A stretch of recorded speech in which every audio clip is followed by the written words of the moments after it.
আসসালামু আলাইকুম ভিউয়ার্স, আপনারা সবাই কেমন আছেন? আশা করি ভালো আছেন। তো যাই হোক, আমি গত পর্বে অলরেডি দেখিয়েছি কিভাবে WPS অফিস ইনস্টল এবং ডাউনলোড করতে হবে এবং WPS অফিসের ইন্টারফেস এবং WPS অফিস আর এক্সেলের যে ইন্টারফেস অথবা অপশন আছে ওগুলো অনেক কিছু দেখিয়েছি। যারা আপনারা এখনও দেখতে পারেন নাই, উপরে ডান কর্নারে আমার আই বাটন আছে, আই বাটনে ক্লিক করে দেখে নিতে পারেন, অথবা আমার ভিডিও ডিসক্রিপশানে দেওয়া থাকবে, ওখান থেকে দেখে আসতে পারেন। Thank you very much for this.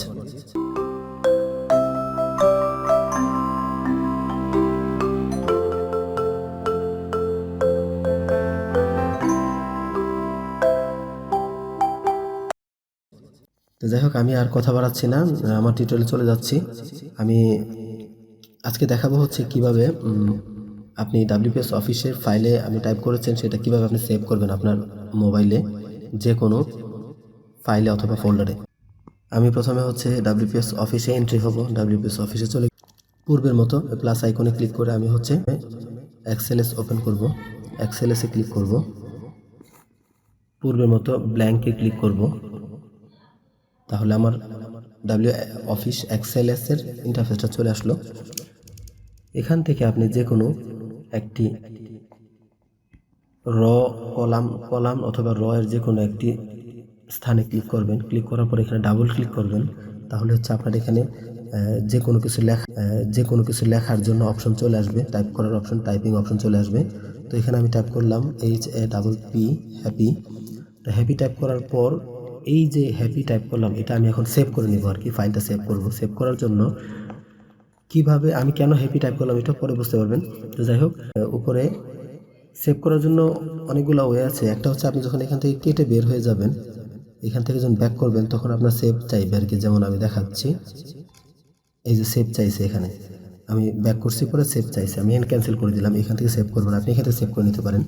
অথবা আপনি উপরে যে বামে আমি দেখিয়েছিলাম যে সেভ বাটন দেখা যাচ্ছে একটা বক্স, এখানে ক্লিক করলেও আপনি সেভ করতে পারবেন। তো আমি এখানে ক্লিক করতেছি, সেভ করার জন্য ক্লিক করলাম। এখানে আপনার সেভ অপশন চলে আসলো, কোথায় সেভ করবেন। তো এখানে WPS ক্লাউড যেটা, এটা ওদের ক্লাউড এবং ওদের স্টোরেজ। তো আমি ওখানে সেভ করব না, আমি সেভ করব আমার ফোনে যে কোনো ফাইলে। তো ফোনে অথবা আপনার এক্সটার্নাল যদি কোনো কার্ড থাকে, কার্ডও সেভ করতে পারেন।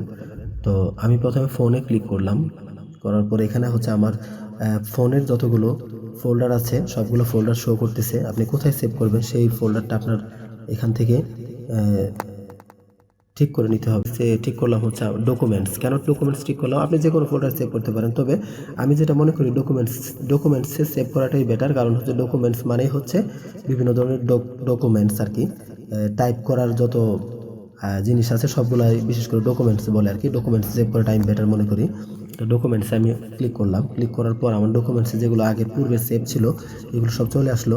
তো আমি এরই পাশে যে কোনো এক জায়গায় এটা সেভ করব। তো সেভ করার জন্য সেভ, নিচে সেভ অপশন আসছে, সেভের উপরে XLS যেটা, এর পাশে যে মার্কার আছে এখানে আপনি ক্লিক করবেন।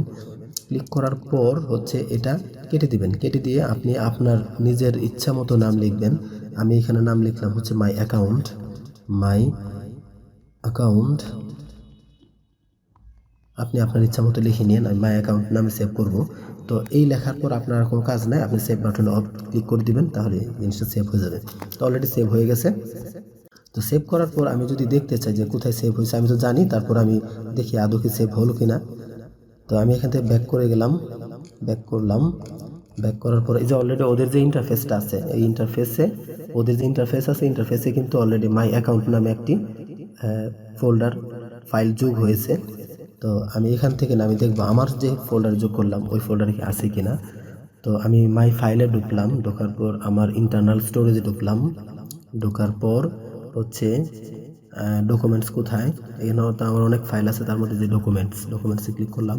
আদৌ কি এখানে হয়েছে মাই অ্যাকাউন্ট? এই যে অলরেডি নিচে যখন আসি তখন দেখেন যে মাই অ্যাকাউন্ট নামে অলরেডি একটি ফাইল ক্রিয়েট হয়েছে।